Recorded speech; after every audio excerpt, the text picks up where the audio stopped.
Hey everyone, welcome back to episode 111 of the Retro Gamers Podcast. Larry here. And Anthony here.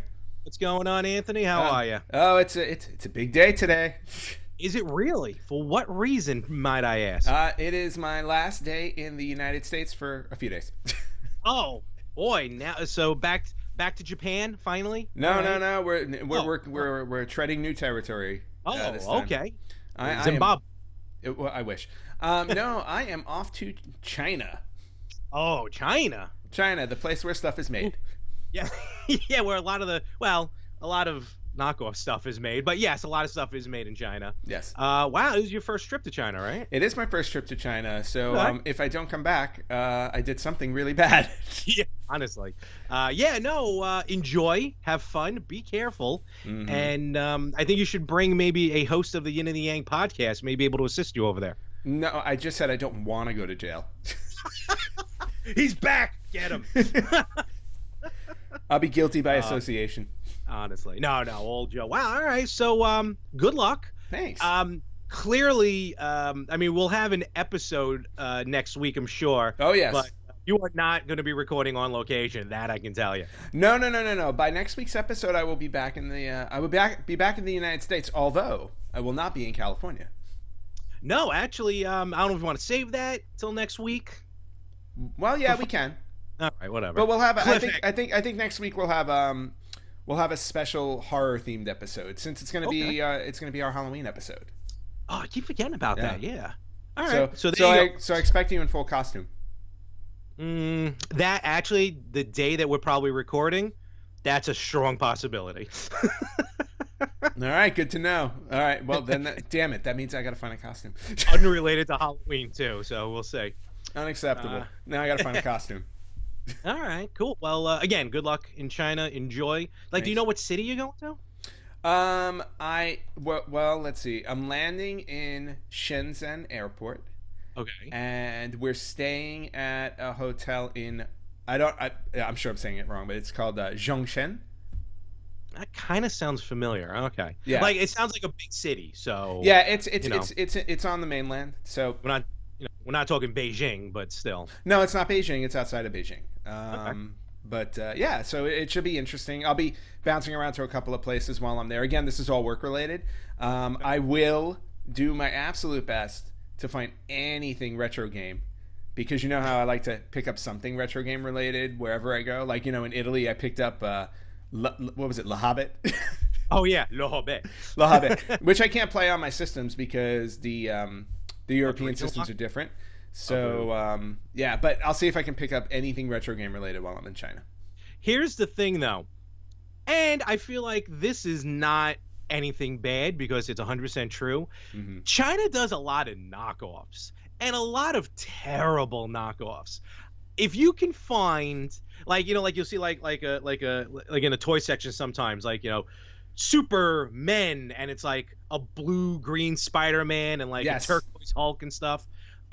See if you can find a really odd knockoff system. That'd be really cool. Oh, that could be interesting. Yes, I think that could be interesting. Super Barrio Brothers or something like that. Honestly, I didn't never mind. I was going to say something that may come off as a joke, not as intended. I was going to say maybe they're equivalent of Super Potato. So. Oh, okay. Well, maybe they have a Super Potato. Maybe. And I heard I was somewhere. I forgot where I was. Maybe my job. And they were talking about somewhere else. Anyway, talking about it was at Game On, not the people at Game On. Customer talking about retro stores over in Japan, and someone actually said that Super Potato was not the best one there. What? Yeah, I know. How dare they? Do they not? Everything for me. I was gonna say, do they not know that not only is the Retro Gamer, is Super Potato the Retro Gamer's chosen store in Japan, but it's also backed by a very popular WWE wrestler, AJ Styles. Have you ever? I did see that. Yes, AJ, mm-hmm. And I think maybe even Xavier Woods may have done something. Yeah, he may have done something on his show as well. But I've seen videos of them going to Super Potato. So.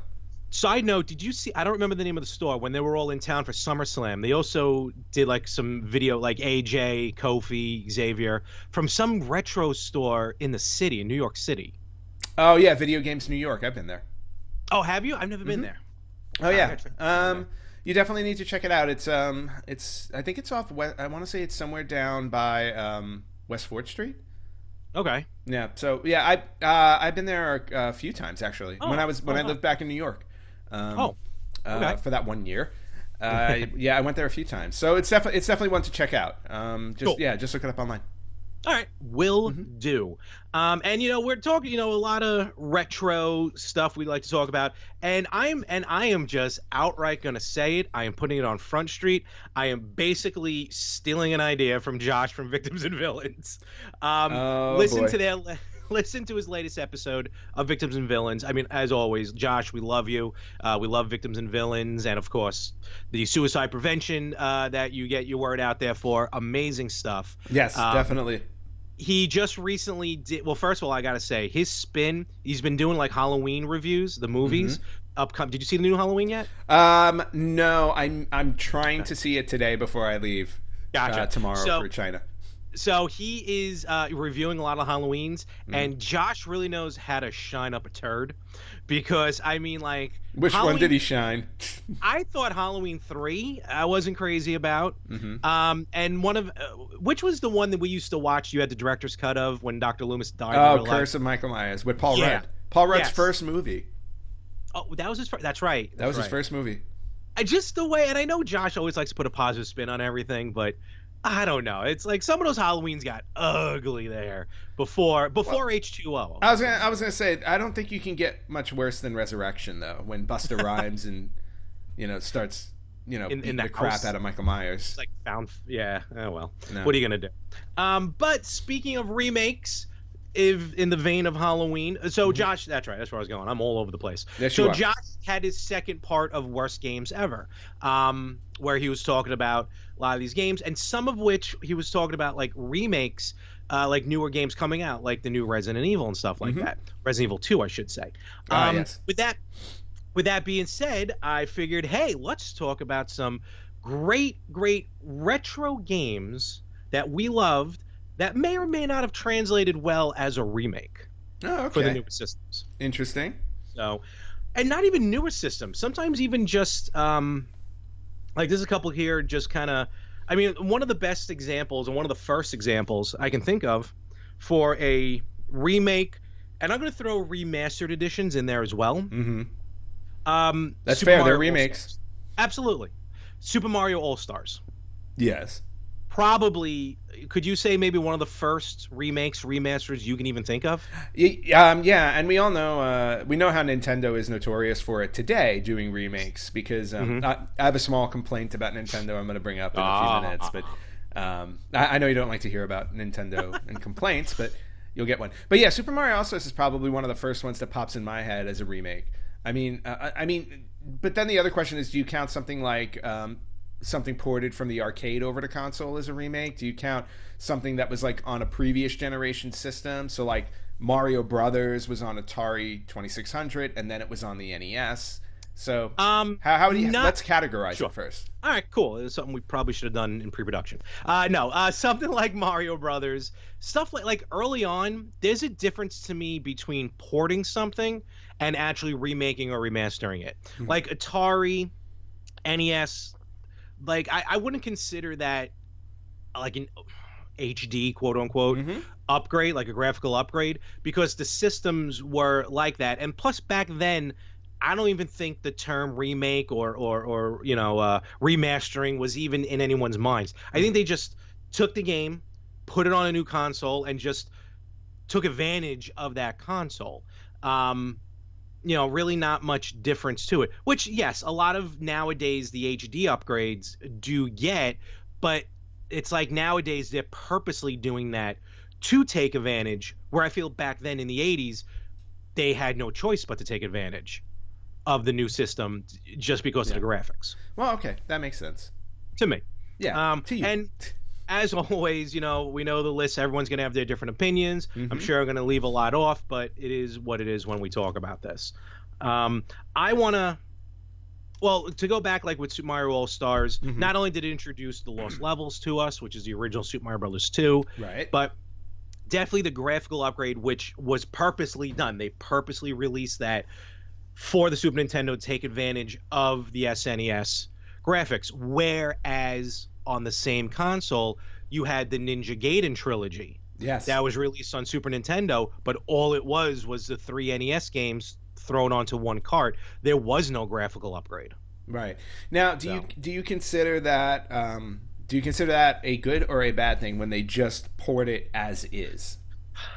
It's nowadays I feel like it's a good thing because of this whole retro craze. Mm-hmm. Back then, I just thought to myself, hey, I'm finally get to play these 3 games.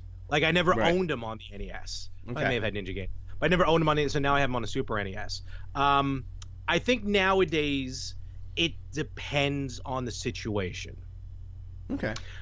So, because, for example, a good example would be if they remade, and they may have done it because they've pretty much remade everything, so I don't know if it's on your list or not, but a remake of the original Double Dragon from the NES, which was terrible. Terrible game. Yeah. It just ported badly from the arcade. But if they remade it as is, like, do you want to own something like that was kind of a bad game to begin with, even though it's part of an iconic franchise? Because every iconic franchise also has a bad game or two. Oh, of course. Yeah, it's not going to be 100% all the time. Well, they kind of did port it because the original Double Dragon on the NES is part of the NES collection on the Switch. Right. And it's funny. Everyone complains about it. I didn't. Maybe because I never played the arcade. I never had a problem with the original Double Dragon. Okay. But if I saw if they put all 3 Double Dragons out in one collection, mm-hmm. I think I would like that. Again, though, that's talking about with the nostalgia factor. Right. Me here. Let me to kind of step out. I hate when they remake movies. Mm-hmm. I hate when they reimagine cartoons. I'm not a fan either. That's why you're looking in the back. My backdrop is an apartment and not some palatial manor. Well, yeah. And after last night's Mega Millions, mine is also going to be an apartment and not a palatial manor. Did somebody win? The $1 billion? I'm not sure, to be honest with you. I didn't. All I know is that I saw the first number was a 15, and none of my numbers. And first number was a 15. Yeah. So at least you remembered to buy tickets. Yeah, 9 o'clock at night. Yeah, somebody forgot. Wait, I thought Mega Millions was only New York. No. Oh, Mega Millions is across the country? I think so, yeah. Or are you thinking of Powerball? No, I think Mega Millions extends beyond New York. I didn't know that. There's no way it's going to get over $1 billion if it was just in New York. Yeah, you never know. People around here. True. So for example, I think in the vein of Super Mario All-Stars, there is a long list of HD upgrades. Because now, with the PS4 and everything, you're getting a lot of games that people now are getting on the newer consoles. Mm. But that also can be a benefit because someone like you who never owned a PS3 can almost take advantage of a lot of this stuff. Yes. For example, Sony has released the God of War series on so many consoles. It's almost like Super Mario Brothers. Mm-hmm. The 2 original from the PlayStation 2, they were re-released onto the PS3 with HD upgrades. The 2 from the PSP were released onto the PS3 with HD upgrades. Mm-hmm. The God of War 3, which was an original PS3 game, was re-released on the PS4 with HD upgrades. So, you get stuff like that, like the Halo collection. Mm-hmm. All 4 Halo games, all HD, to take advantage of the Xbox One. I think stuff like that, if they don't mess with the gameplay too much, but you do get some shine on it, I don't have a problem with that. Okay. DuckTales, for example. DuckTales, yep. DuckTales Remastered was an awesome game. It plays just like the original NES game. There may be some, little tweaks here and there. But what made it fun is they got all the voice actors. The original voice actors. Oh, that's awesome. When you pay attention to details like that, I feel like it's key because, especially if it's, people like us who are going back and purchasing the game because we played the original one. Yes. Just listening to the voiceovers, the style just made it look like the old cartoon, not that stupid new version of DuckTales, but the original cartoon version of DuckTales. The Wind Waker HD on Wii U. Yes. Originally on the GameCube, upgraded to the Wii U. But something like that, they didn't just port it over. They rebuilt it from the ground up for the Wii U. Twilight Princess was more of just an HD. They just brought it over. And then a game like, then you got your Earthworm Jim, your Devil May Cry collection. Those were upgraded to HD. Castle of Illusion starring Mickey Mouse. Oh, yes. Great HD upgrade, some level design differences. But what was cool about that is as a pre-order, because I got it on the PS3, as a pre-order bonus, you got the original Castle of Illusions. Oh, that's awesome. Yeah. So sometimes with these remakes, they give you a little bit of a bonus, like maybe the original version. Okay. And another, as far as these HD upgrades that I thought was really cool, not even an HD upgrade, but just like, I would say a remastering for the capabilities at the time. Legend of Zelda Link's Awakening. Now, this game came out on the Game Boy. First Game Boy Zelda game. I put it in my top 3 Zelda games. The game is fantastic. Do they have it on... I don't think they have it on home console. Sometimes they release some of those handhelds. Yeah, sometimes, yeah. Yeah. But, I was going to say, Link's Awakening I never played because, me with the handhelds, I always had issues. Exactly. So, but you have a Super NES. Get a Super Game Boy. Well, I also have a Retro Freak. That, too. No, but I think you want to get a Super Game Boy for the game I'm about to mention. I think it takes advantage of the Super Game Boy. Remember, some Game Boy games took advantage of the Super Game Boy, like special colors or special borders. Link's Awakening DX came out for the Game Boy Color. Actually, DX is available on the 3DS in the Virtual Console. What was cool about this is the original DX, the original Link's Awakening game, as is. But if you played it on a Game Boy Color, not only was it in color, but there was a special dungeon only available on the Game Boy Color. Oh, wow. So, like, that's really cool. See, that's what I'm talking about. Like, you take advantage of the hardware when you re-release a game. Not like Super Mario Brothers DX came out on Game Boy Color, which was a port of the original Super Mario Brothers, but it wasn't cool. It wasn't good because the screen ratio was just different. So well, and that's why, like you had mentioned earlier, Resident Evil 2. You know how it's getting a remake, but they've already come out and said that for the Resident Evil 2 remake, they're adding more. They're adding different elements to the story, so it's going to be it's actually going to be a little different from the original Resident Evil 2. So again, it's something like that. It's like, I feel like if you're going to remake something, you got to add something to it, because otherwise you're just buying the same thing over and over again. Now, with certain games like you've probably bought Super Mario Brothers 20 times over the course of easily, of video game existence, because Nintendo always releases it on like every console. It releases it in one way or another. In fact, I think maybe the only console you might not have seen the original Super Mario Brothers on is N64, but I could be wrong. No, I think you're right. Yep. But and this brings me to my this brings me to my current. I don't know if it's a gripe with Nintendo, but just a weird thing, because I was and we're talking more current games, but I was one of the people who bought a Wii U because, I'm an avid Nintendo fan and I wanted to play. So when Wii U came out, I was like, okay, I'll buy the Wii U and I'll play what comes out on it. But, obviously the Wii U was a failure, went away, and now we have the Switch, and the Switch is a massive success. But now what Nintendo is doing is they're pretty much taking the entire Wii U library, and they're a lot of games. Right, and they're re-releasing them on the Switch. And, like, I understand why, because a lot of people didn't play them because they didn't buy the Wii U, but at the same time I'm kind of annoyed because, okay, I just bought Mario Kart 8 again.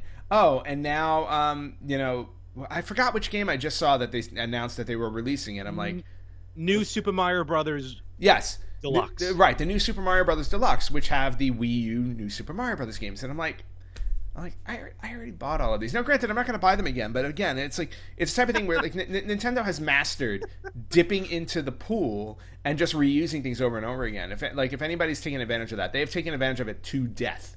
You know, Nintendo Switch Online, play a whole bunch of NES games for free, but you have to pay for the service, right? So. Well, to be fair, you're getting more than just the NES library with the yeah, with of the 20. course. But what I'm saying is like they're really good at regurgitating the same stuff. Whereas something like Capcom's re-releasing Resident Evil 2, but they're giving you more with it. And that's the type of thing that I would love to see Nintendo do that a little bit more. To your point, like with Link's Awakening DX, they added more to it. They did. Now, to your point, because actually it's funny that you mentioned that with how Nintendo does that. I think one of the reasons they're doing it is your point. Maybe those who didn't buy a Wii U now can get these games. Like, and it's weird too because, like, how can I put it? Because of the Swimmy, this is just on the Switch. Because of the Switch and now its portability, like if you can take the Wii U gamepad with you, you know what I mean? Like, totally away from the system. Yep. Well, A, it would be a Switch, but B, I'd probably be playing more of these games. It's odd because I use the gamepad a lot more than playing the Wii U on my television. Okay. But also, it's like because of the portability, it'll have me play more of the games because I can play them wherever, which is why I'm happy about Mario Kart 8, which is why I sold back my new Super Mario Brothers for Wii U in preparation of Super Mario Brothers Deluxe. Of course, but you're right. Because I want, and there's going to be a little bit of difference. They are adding a little bit to it. But you're right. Captain Toadstool, Treasure Tracker. They just did that. I'm sure you'll get a new Mario Maker, probably. You'll probably get a Mario. Oh, yeah, you'll definitely get a Mario Maker. But Nintendo's been doing this for a while. In fact, Nintendo, I don't know if you remember on the Wii U, they had the new Play Control series. Not on the Wii U, on the Wii, excuse me. Okay. New Play Control series. Basically, they took a handful of GameCube games and re-released them on the Wii to take advantage of the the Wiimote and the nunchuck. Oh, okay.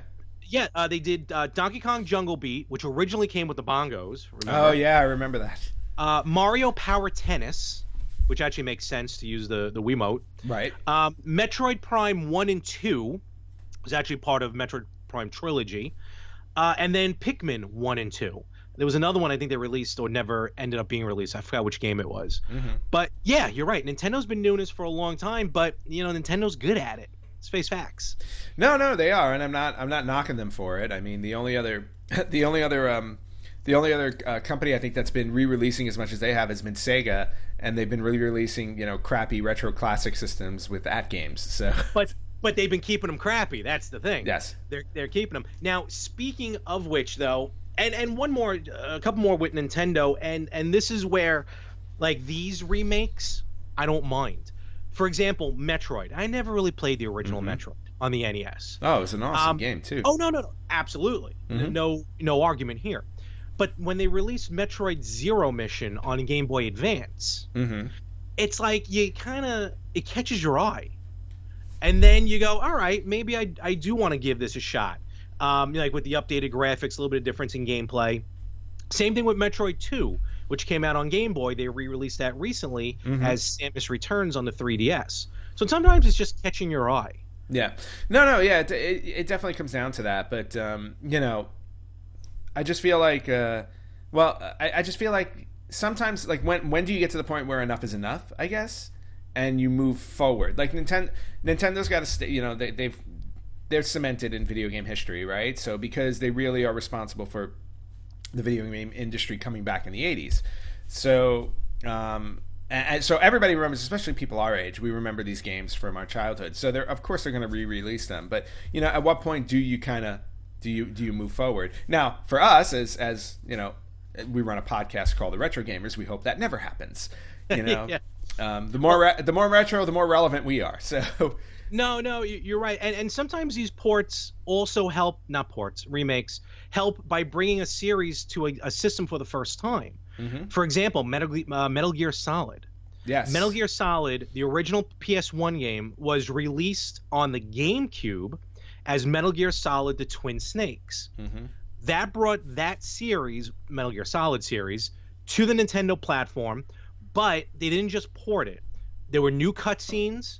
They re-recorded the dialogue with the original voice actors. Oh, cool. So you had new recordings, maybe a lot of same dialogue, but it was still new recordings. And it got to see, and it also used, if I remember correctly, the control scheme of Metal Gear Solid 2. So you did get that difference. So it's a little, it's like if you were used to the Metal Gear Solid 2 gameplay. Exactly. Now, when you want to say, when is enough, when doing my research, this one I found very funny. The original Resident Evil on the PS1. Which even on the PS1 got its director's cut and stuff like that. Resident Evil was remade with a graphics upgrade onto the GameCube, which I had, Resident Evil 0. No, I think it was just Resident Evil. Zero was a prequel. Yeah, that's right. I'm sorry. They have a re-release of Resident Evil. I think I have it on the GameCube as well. Great game, scared the hell out of me with the updated graphics, so that actually worked. Mm-hmm. But then they remastered the GameCube version. So you got a re-release? You did on the PS3, PS4, Xbox 360, and Xbox One. So it's like, when is enough? Because now you just copy. It's like multiplicity. Hi, Steve. It's like, at what point does it just not work? So we're waiting for. So wait. So then the next one that comes out, if we do that, would be the re-release. Basically, yeah. Got it. Same thing with the DS. When the DS came out, again, this is Nintendo. They started re-releasing games. They had Super Mario 64 DS. Yep. Excuse me. But what was cool on that one is that even though the controls sucked on it, in my opinion, you were able to play Super Mario 64 with Mario, Luigi, Wario, or Yoshi. Well, see, and that's kind of cool that they gave. That's good. I was gonna say that's kind of cool that they gave you that option. Then, well, go ahead. I'm sorry. No. Well, maybe this will add to your thing just real quick. Mm-hmm. Then when they went to the 3DS, and they're even still doing it now, which to your point earlier, it kind of annoys me. It's like, all right, it's cool for people who never had the N64 to now have it, but even me, the person who I just ordered Diablo 3 on the Switch, I've already owned it on the PS3 and the PS4, but I want it on the Switch. And this is the other thing though with the Switch though, because of the portability aspect, I can kind of rationalize buying something again because it's like, hey, you know what, I want to take it with me. For somebody like me who gets on planes way too much, it works to my advantage where it's like, okay, I already have it on a different platform. I'm going to buy it on the Switch just because I can take it with me and play. Correct. But with this one, the 3DS, Nintendo just really re-released a lot of stuff on 3DS just to take advantage of the 3D, which was a craze for a little while, albeit a little while. Now, also, to be 3D fair, is always a fad. But the 3DS... Speaking of, how's the Virtual Boy and remakes? Are they remaking any of those games? I still say yes. Wario Land on Virtual Boy was amazing. Mm-hmm. So... you are all alone in that. Forget about remakes for Virtual Boy games. They're lucky any of them got made. Period. So on the 3DS, you got Legend of Zelda: Ocarina of Time. The Sonic games were re-released in 3D, and a lot of original NES games with the original graphics were released in 3D. Again, that gives it a little kind of a shine to it, which was interesting. Yep. But let me ask you about this one, Ant. Okay. GoldenEye. Oh. On the N64. Yeah. One of the best games ever. One of the best games ever that I refuse to play. They re-released GoldenEye on the Wii. What they did was... Now, that kind of makes sense. Very good gameplay, stuff like that. Really no difference. Yeah, it's a no-brainer to release it. I mean, it's one of the most, well-known and popular games of the from the N64. Got a lot of us through college. But what they did was... Besides the, graphical upgrade from the N64 to the Wii, they replaced Pierce Brosnan with Daniel Craig. Oops. Well, I get it. I was going to say, let's put it in perspective. Pierce Brosnan, not exactly the most popular Bond. Well, I'll challenge you on that one. I liked Pierce Brosnan as Bond. I didn't say that. Not the most popular. No. Well, I don't know. I thought GoldenEye was good. The movie itself, not the game. But nevertheless... So there's your upgrade. Pierce Brosnan getting kicked to the curb. And what I didn't know was that GoldenEye for the Wii was released as GoldenEye Reloaded on the PS3 and the 360. So that was cool. There you go. I'm not even going to get into Kingdom Hearts. I was just about to say, we now have a Kingdom Hearts collection coming out. I cannot wait. On the PS4 that's going to have, is it 8 or 9? All 9. All 9 Kingdom Hearts that have been released, so you can play the entire story from start to finish. Now, I get it. Look, I love Kingdom Hearts. I love Kingdom Hearts so much that I refuse to play Kingdom Hearts 2 until I finish Chain of Memories. And I will finish Chain of Memories, I swear. And I will get to Kingdom Hearts 2. I was like, but now that they released this 9-game collection, now I'm like, man, do I gotta buy that one too? Not only that, but Kingdom Hearts Final Mix, Kingdom Hearts Final Mix 1.5, Kingdom Hearts 2.5, Final Mix 2.8, Kingdom Hearts 0.5. I don't even know where the numbers are coming from. Well, you gotta go, if it's a prequel, you gotta go below 1. What the hell is 2.8? I don't know. I honestly don't. I was asking a friend a couple of weeks ago, and he's like, you didn't play 2.8? And I'm like, what's the difference? I'm like, did they add a chapter to it? I honestly don't know. I love my Kingdom Hearts. I'm like, but I have to put it in the realm of Halloween. Okay, to circle back to what we were saying earlier. You have Halloween 1 and 2, right? And they exist together.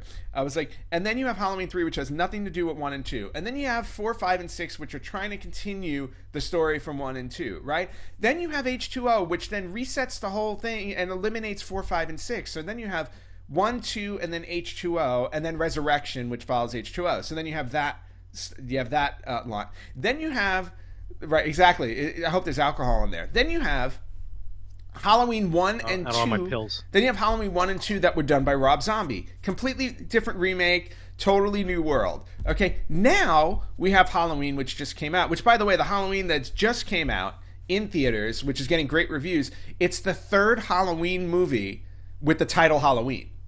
Don't even get me started on that. So there's that. I go, but this Halloween is a direct sequel to the original Halloween only. So in this timeline, you have Halloween and Halloween. And it completely just does away. I love how it does away with its own original sequel. Yes, exactly. The sequel never happened. We go from the first Halloween to this Halloween. But basically, that's how I see Kingdom Hearts. I go, when you talk about these 1.5s and 2.5s and 2.8s and 0.5s, and I'm like, clearly when they made the first one, they were not planning for this thing to become a whole universe. So their way of doing it was to continue the story by any way they could. So, that's what, because let's face it, I think we can safely say that this is the first time in video game history that a sequel to a franchise got a 0.8. We've never seen a 0.8 before. 2.8. No. It's just insane. So, so Kingdom Hearts is the Halloween timeline for video games. That's all. That's the way I put it. I love that explanation. There you go. That is fantastic. And I want logos, the Halloween logos, to pop up in real time as you were talking about. It was too fast. Just become a blur. It was too fast. Let's just face it.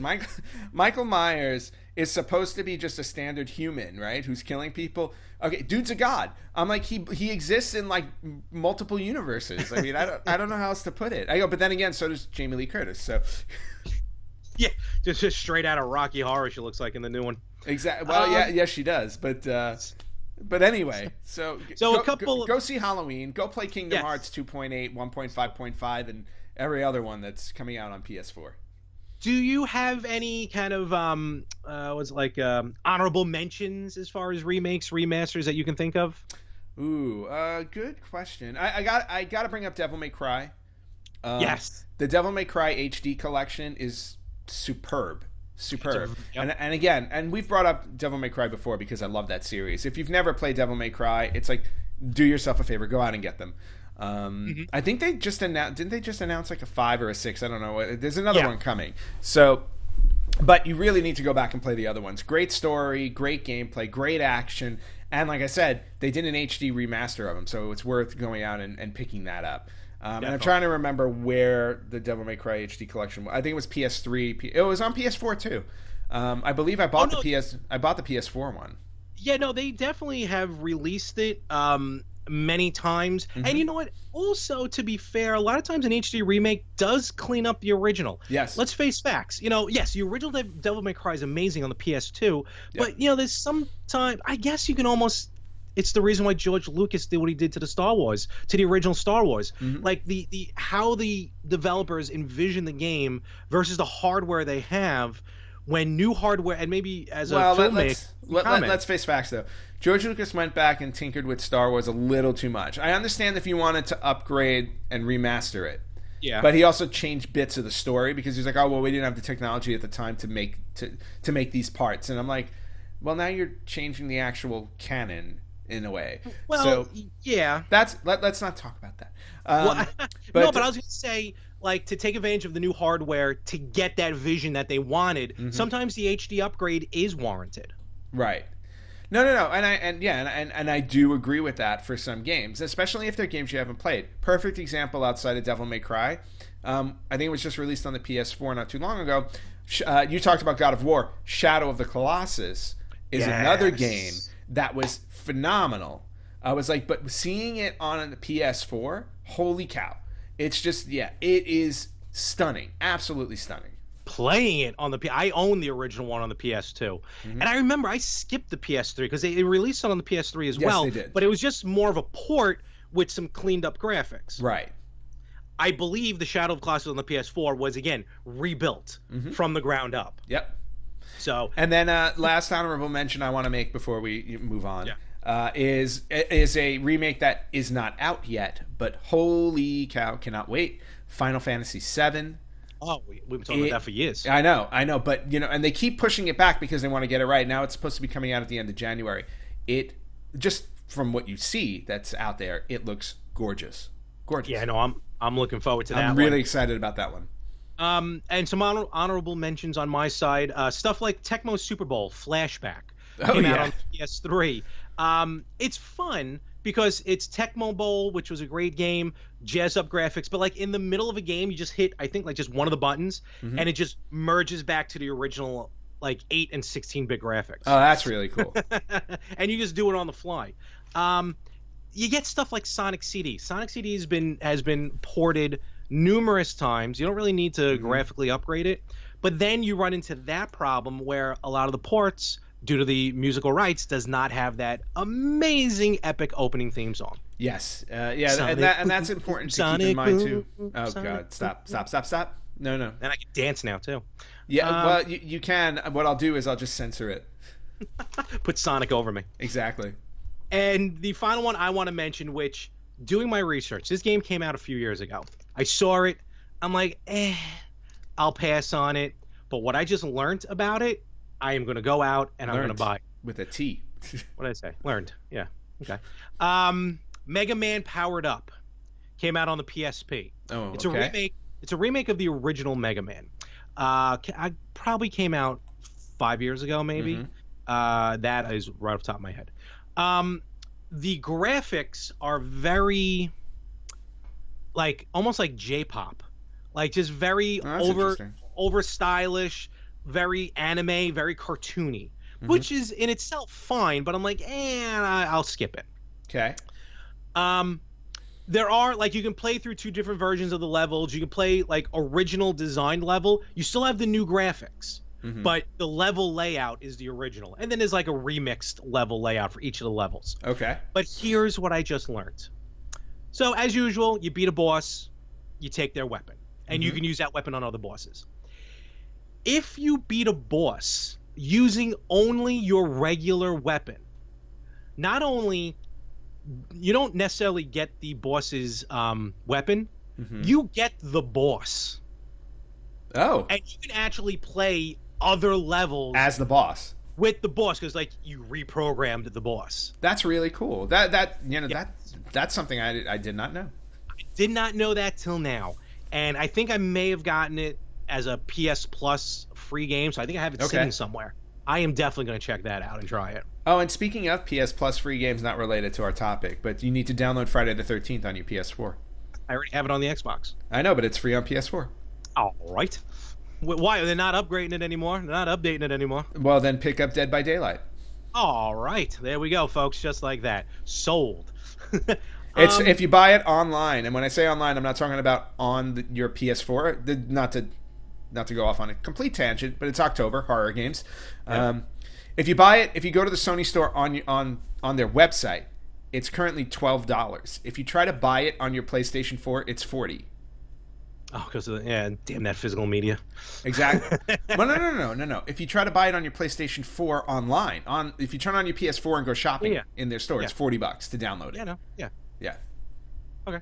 But buy it in the store online for a download, and it's $12. Oh. That's what I'm saying. The download version is $12 on the website, but $40 on your console. I don't get it. All right. Yeah, no, that goes without saying. And then the final thing I just want to mention here, as far as remakes, the one game which I do recommend where the game needed to be remade. Mario Clash. Make the game better. No, that game is beautiful by itself in all its red. That game is garbage. You played it for Hashtag like 5 VB seconds. sucks. Yeah, I did because I was trying to save my brain from melting. And this was That before thing podcasts, literally. You know what happens at the end internet. of Raiders of the Lost Ark? When they open the Ark, there was a Virtual Boy in it. How dare you? There's a game on the Game Boy called Castlevania: The Adventure. Mm-hmm. It is a terrible game. It's on the Game Boy. It is slow as molasses. A terrible, terrible game. So of course you want it. Well, I did buy it. Okay. But on the Wii, remember the WiiWare? Like Yes. it was like home. All right. Mm-hmm. There's a series of games that that Konami put out called Rebirths. Contra Rebirth, which was like an all new Contra game, but it was available on the WiiWare. Okay. Gradius Rebirth, again, Very nice. all new game. And it still kept like the original type of graphics, just with a nice clean finish to it. Mm-hmm.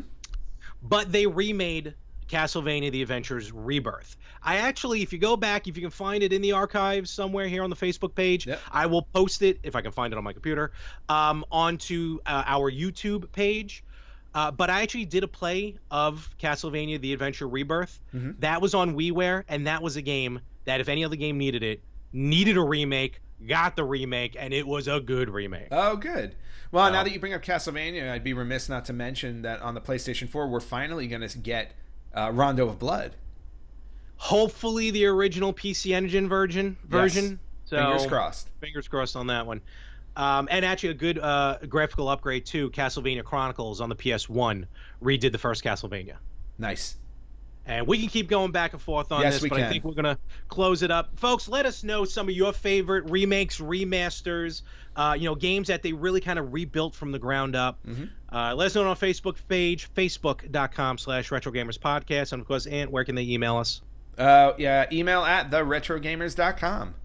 And we will be right back in literally like 1 second.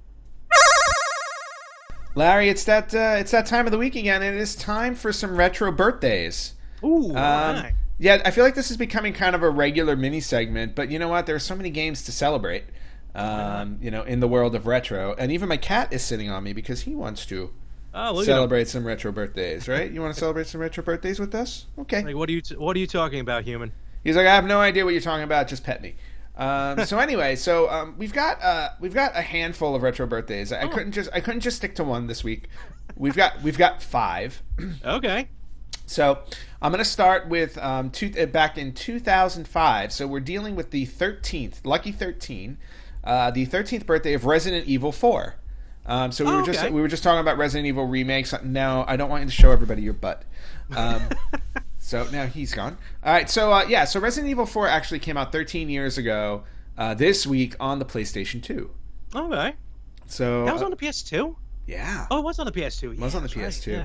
And it was the first Resident Evil that actually kind of changed the style of the game, where it went to that more action-oriented version. I wasn't a huge fan of the Switch. I like the survival horror myself. Mm-hmm. But, Resident Evil 4 got rave reviews for the most part. So, happy 13th birthday to that one. Cool. Now we're going to jump back to 2002, and this is my favorite retro birthday of this week. I'm going in order. It is 16 years old. It is celebrating its sweet 16, and it is probably one of my favorites, and I know one of Frank Messina's favorites. So happy Sweet 16, Baldur's Gate Dark Alliance. Yes. Game is fantastic. I got to get to the ending now. Just see what the hell you. Yeah, I really do. You really have to play through all the way to the end just so you can see what all of the fuss is about. Hi, Frank. Moving on, we're going to jump to 1995, where we're celebrating now the 23rd birthday. And the reason why I put this one down is because I believe this game may be responsible for starting what eventually became one of the best fighter series that we've ever seen on console. But we're talking about the original arcade release of Marvel Superheroes. Wow, I didn't. Oh boy, that's getting up there. Okay. Yeah, Marvel Superheroes is 23 years old. Oof. But without Marvel Superheroes, I don't think we ever would have gotten the famous Marvel Capcom series. Absolutely not. So a very happy 23rd birthday, Marvel Superheroes. Then we're gonna go. Now we're gonna fly over the Pacific. Gonna go to Japan for this one because it's a big one. Okay. 30th, a 30th birthday. I remember my 30th. Yes, I remember mine. I had a so long ago.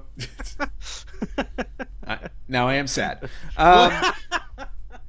Anyway, 30 years ago this week, the world was introduced to Super Mario Brothers 3. That's 30 years? It has been Holy 30 Lord. years since Super Mario Brothers 3, which means more importantly, it's been 30 years since The Wizard came out in theaters. And in my head, California. That's all I'm hearing in my head. And how that girl knew about the whistle, I still will never know. I don't know. Next time you trek out to California, we'll go to the dinosaur or whatever the hell he ran into. Are you nearby that? I think we can get there. Yeah. Okay, I'm in. We'll do retro video game movie stops around California. What? That Universal Studios. That's about it. Exactly. Yeah. Here's Universal Studios. The end. But anyway, 30 years ago, Super Mario Bros. 3, arguably one of the best or the best Mario games to ever come out. Definitely. So yeah, happy 30th birthday to that. And then I was going to end on that because it was such a big one, but I really thought it was important because video game history is so important to talk about a game that this week is now 44 years old. It was released in 1974. And it was called Lunar Lander. And that came out in 74? 1974. A very simple concept of the game. Holy cow. The object was to get your lunar module to land on the moon. And it was released on a console called the it was released on the Wang 2200. It was probably a computer. Never mind. Yes. Yeah. Well, that's your intern, right? From Yin and the Yang. Stupid interns. Yes, he is over on the. But yeah, so 44 years ago, Lunar Lander was, I could have sworn that was an early '80s game. Well, I'm pretty sure there's an '80s game called Lunar Lander that was invented, but no, but it's the same game. You land on the moon. Right, exactly. The original one came out in 1974. Wow. So a happy 44th birthday to Lunar Lander. And that's it. We got Resident Evil 4, Baldur's Gate Dark Alliance, Marvel Superheroes, Super Mario Brothers 3, and Lunar Lander, all celebrating birthdays this week. And that is this week's Retro Birthday.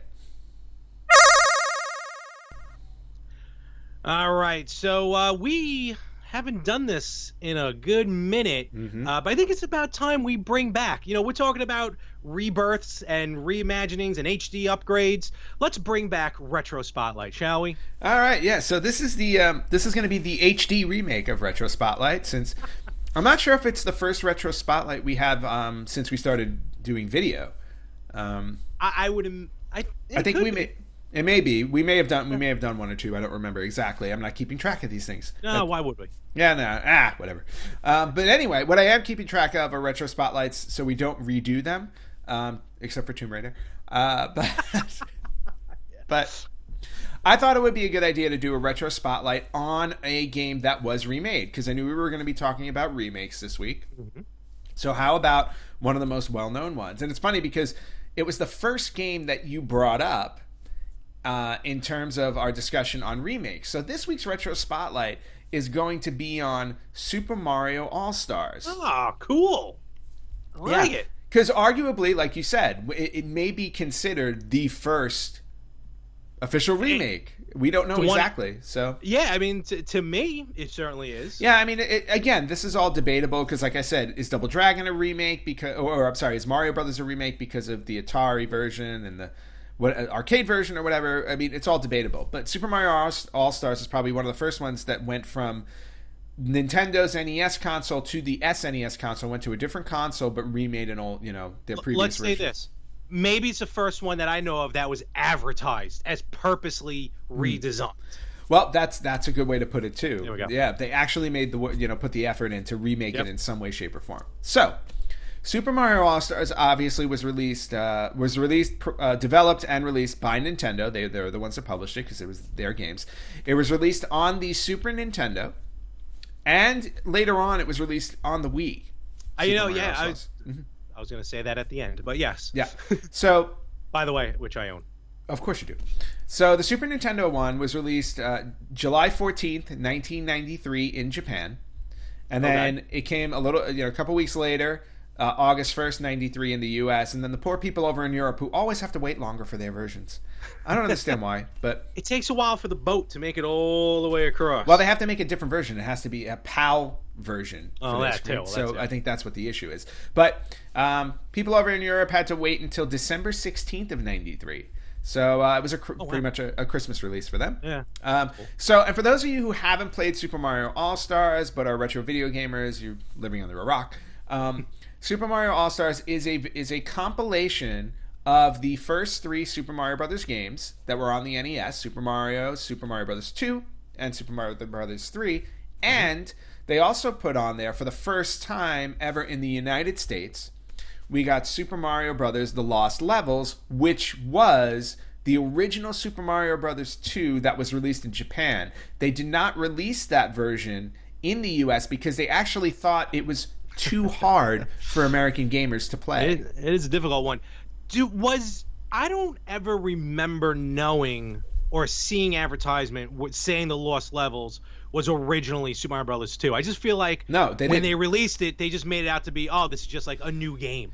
Yeah, no, that information came out much later. That Lost Levels was original, unless you were a gamer who back then who played Japanese games and knew that, and we didn't have the internet back then either to tell us. So it really was.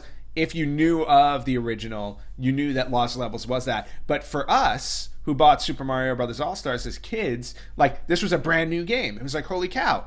We had no idea that the game was already 7 years old. 6 or 7 years old. So it's cool. So we were getting a brand new game. And also, obviously, it would help sell the cartridge because... if we've all played, I owned Mario 1, 2, and 3 on my NES. Why would I want to buy this one? Yep. Hey, there's a new game on it. Oh, and it's the same price for for $50. You're getting 4 games, which includes one brand new one. And not only that, back then, I think we were attracted to the new graphics. Nowadays, it's just all right, new graphics. But back then, we're like, whoa, this is what this looks like in 16-bit. Yes. Which was really cool about it. And I think to your point, like you said, they updated some of the sprites and things like that in the game. So it just made it a little bit more playable. So the 4 games each featured 256 color graphics, updated soundtracks to take advantage of the Super Nintendo hardware because it was more powerful. And then all 4 games also were given a save feature.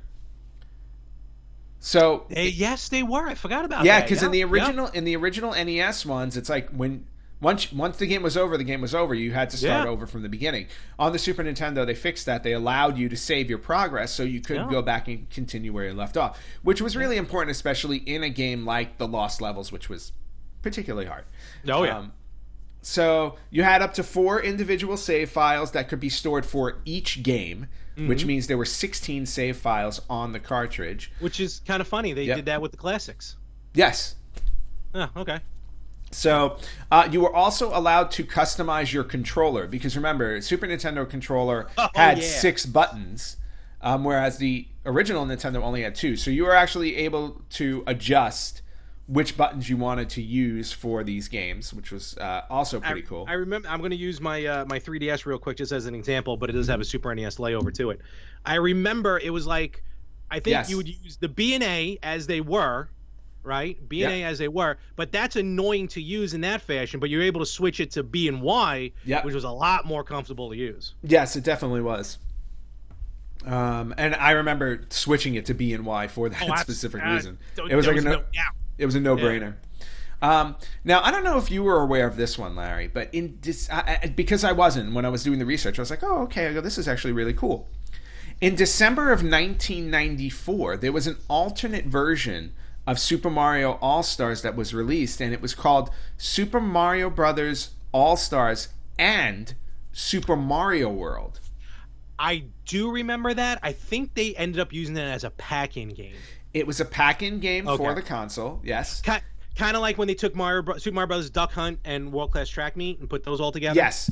So it was a pack-in game. So then you got 5 games. However, in the pack-in game for Super Mario World, Luigi, because in Super Mario World you can play as Mario and Luigi, like in the other ones with 2 players. However, in Super Mario World, in this pack-in version, they updated Luigi's sprites so that he looked distinctly different from Mario. Because normally all they did was change the colors. Mario and Luigi looked identical, except for the color change. In this pack-in game that was released in '94, they actually made Luigi look different. So he had an original like body makeup in this version. I didn't know that. Mm-hmm. Oh, I'm trying to look that up right now. Yeah, so if you actually have a copy of the Super Mario All-Stars and Super Mario World, you'll have that special, Luigi. Yeah, wow, that's really cool. Yeah. Yep. And you were saying that it was a pack-in game, right? For the system. Yeah. However, I believe it was eventually. Right. So then they also, because the game was so successful in sales, it eventually became what they called a Player's Choice Million Seller. Do you remember this thing? I remember those, yeah. Yeah, so when a game went platinum, the way that a record does. So prior to May 31st, 1994, when this Player's Choice Million Seller thing hit, you were actually able to get Super Mario All-Stars. There was a promotion by Nintendo. They gave away the game for free if you purchased a Super Nintendo system. You just had to send the proof of purchase for your console along with $3.50 to cover postage and handling, and you were given a free copy of Super Mario All-Stars. That's pretty cool. Yeah, it's almost like Dragon Warrior when you subscribe to Nintendo Power. Yes, you got a free copy of Dragon Warrior, which was also really cool. In 2010, now we're going to jump in 2010. Super Mario All-Stars was released. We were talking about re-releases, right? So it was re-released on the Wii as the Super Mario All-Stars 25th Anniversary Edition, because we were at that point in 2010, it was the 25th anniversary of the original Super Mario Brothers. Yep. So it was released in Japan October 21st, 2010. And then December 2010 for everybody else on the Wii optical disc. And the game disc itself contained an emulation of the original SNES ROM image with support, and then you can use the various controllers, whether you wanted the Wii remote, the classic controller, the GameCube controller. Or you can actually use the Super NES controller from the Super NES Classic, plug it into the Wii remote, and it just feels exactly like the Super NES version. There you go. And then there was also a 32-page booklet that came with the 25th Anniversary Edition, which had the history of the Super Mario franchise. Larry's looking. I think I can see him. He's trying to find it. Yeah, everyone can see me. Exactly. Well, no, I know, but Larry, I'm trying to explain it to people who aren't watching. Oh, yeah, I keep forgetting about that. Yeah, we do. We're doing an audio podcast as well. So Larry is trying to see if he can find the Wii version in his collection. He's failing miserably right now. But no, I don't know where the book went. It came with a history. It basically came with a history of the franchise, and then on top of that, there was an audio CD containing music from each Super Mario Brother game. So if you bought this for the Wii, you got a couple of little extras with it, which was awesome.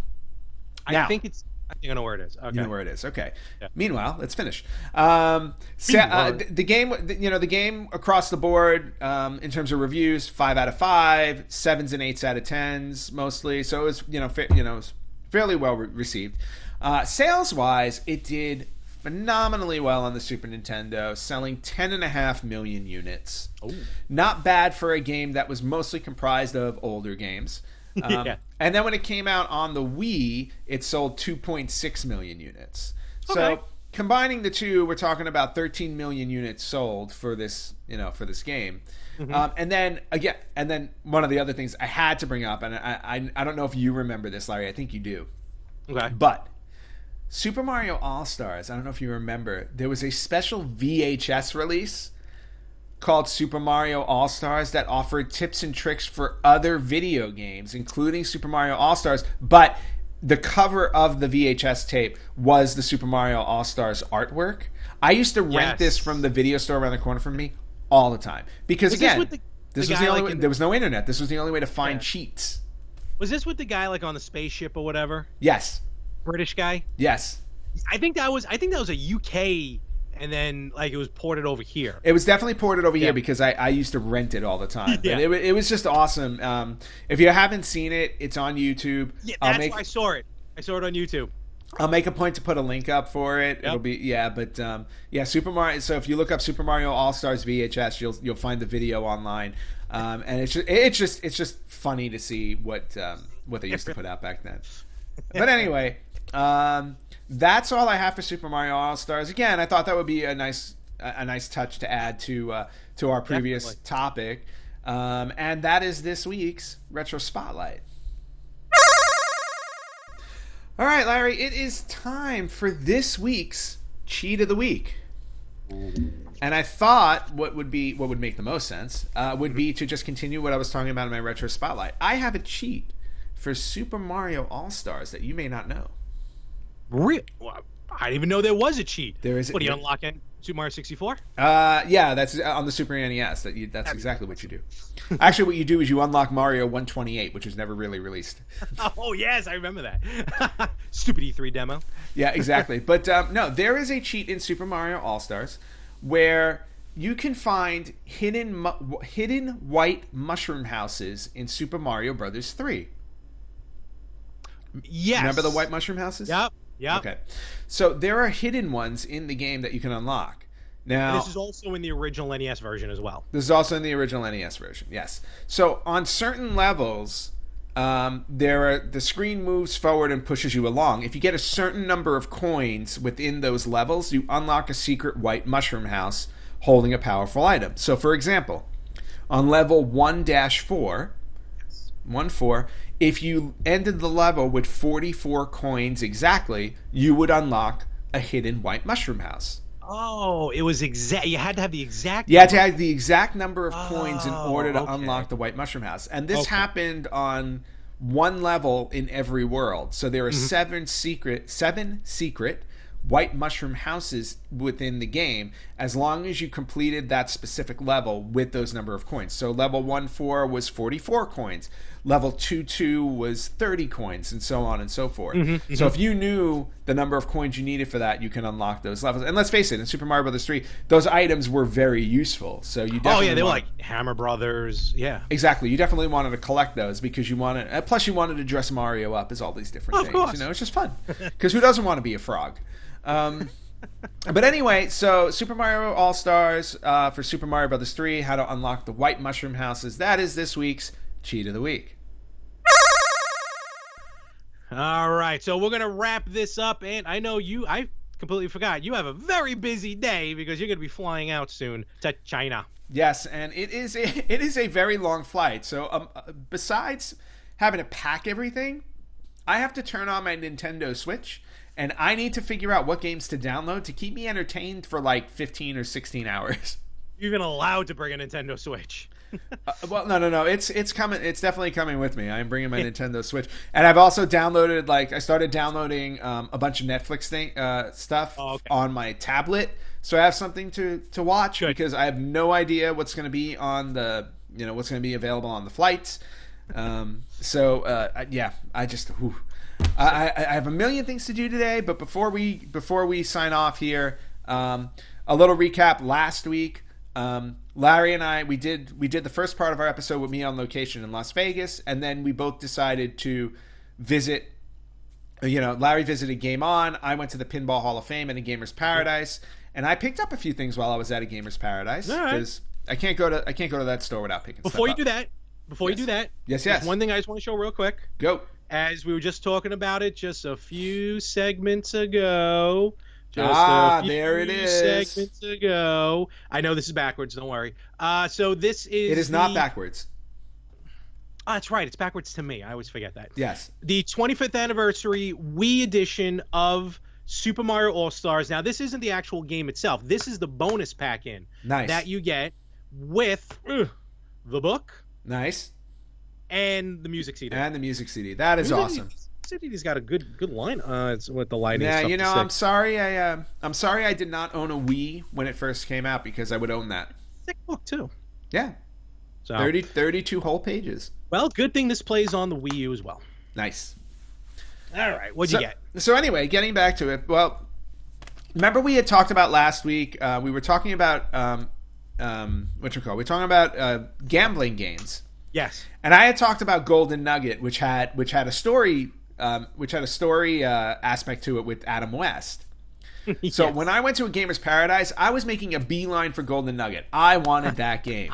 I was like, because I wanted to go back and play the Adam West story because it was. I remember how corny it was, and nobody does corny like Adam West. He's just a master at it. Rest in peace. May he rest in peace. Yes, but unfortunately, the copy of Golden Nugget they had did not have the original packaging, and you know how I am. Oh yeah. And especially when it comes to PlayStation games, because not having the original packaging it's just not cool. I really because how they came.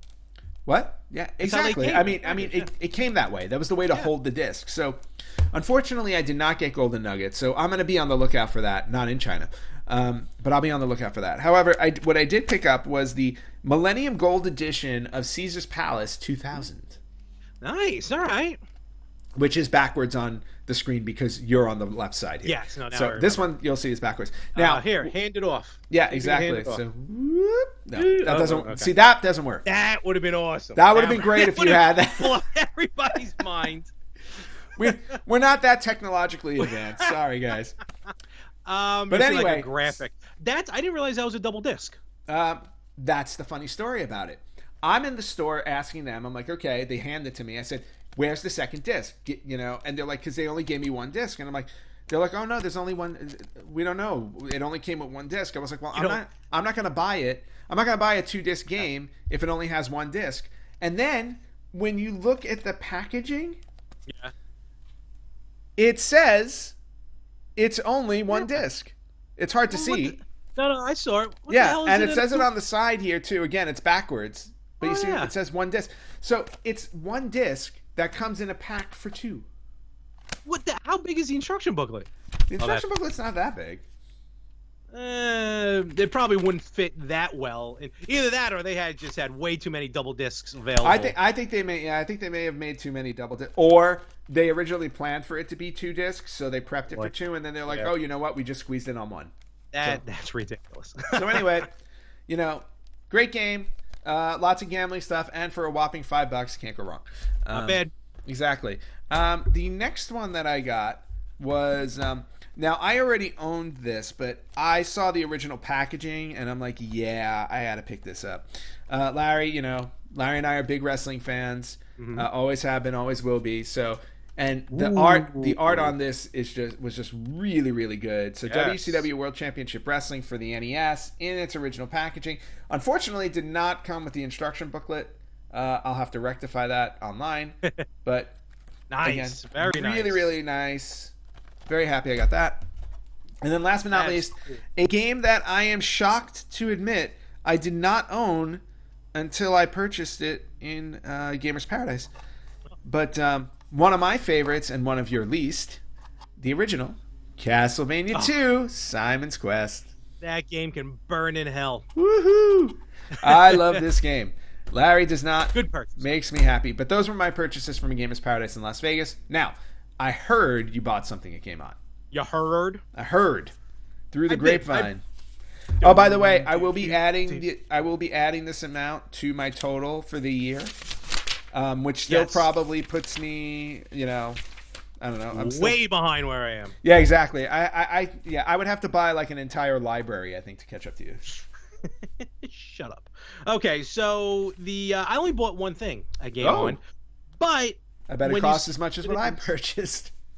No, actually, no, it wasn't too bad. Okay. But when you see and I already own the game, but now I have the full box set to Pro Wrestling. Okay. It's a nice box. That is beautiful. Very nice box. I am jealous. Game is included. I'll be honest with you, as long as I return my version of Pro Wrestling, he will he knocked off like that dollar amount of it. Okay. But even the card itself. Wow. Very nice. Very nice. Very nice. Excellent purchase. And it even has, because I know you like this, it's got the poster. Love it. I saw Rob. Hi, Rob. Very, very pristine instruction booklet. Ooh, yeah. You know me with instruction booklets. It's not complete without. So yeah. So that's it. So when I saw that, I definitely had to pick that up. Yeah. That was really cool. Very, very, very good purchases, dude. Yep. Nice. Which sucks now because now I'm starting to get the itch with these boxes. Sorry. Now that was purchased from Game On. I made another purchase from Amazon. I am not counting it towards the total because I don't think it does count towards the total. Josh will be the judge of that. You can be. He's already gonna be mad at me because I stole his idea. Nice. So I know you've already bought this. Okay. You bought it over in Europe. You haven't played it yet. Yes. I bought it here in the North American version, and I gotta say it is a lot smaller than I thought it was. The Commodore very nice. There it is. All right, there's beautiful. Your things. Nothing on that side.